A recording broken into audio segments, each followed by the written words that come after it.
Well, I absolutely think that, and you know, and as we started, I mean, I was involved in the 70s and 80s in the whole anti-apartheid struggle. Our history on the continent has not always been a great history, and so I think that there's things that we need to rectify. But at the same time, I would never want to tip it in the other direction and say that there's too many problems in Africa, or Africa should be able to sustain itself, so let's cut off U.S. funding. I think both would be irresponsible. Both would be irresponsible.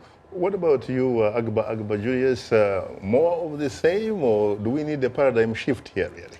I think we need both. You need aid, you need trade. And there's also the emphasis, as the consensus seems to be going, that Africa should do their job well. They should manage their countries properly.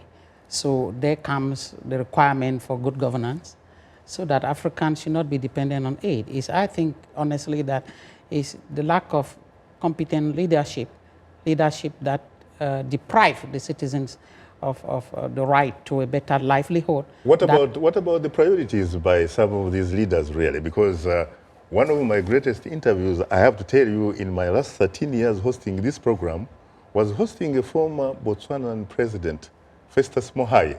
He was president at the time. I remember asking him, by the way, how did you get here? What was your mode of transportation? This was September, coming to the UN General Assembly. He said, I came via commercial aircraft, Shaka. I said, you did what? You come from a very rich country by any measure.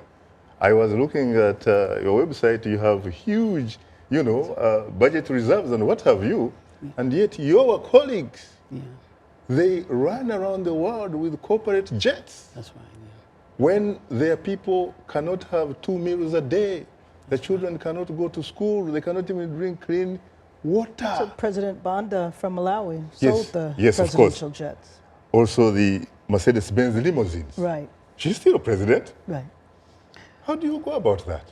The priorities. That is very clear, and I think it is even biblical. The Bible says that where there is no vision, the people perish. So if you have leadership that doesn't have vision, there's no priorities that are for the people, then the people perish.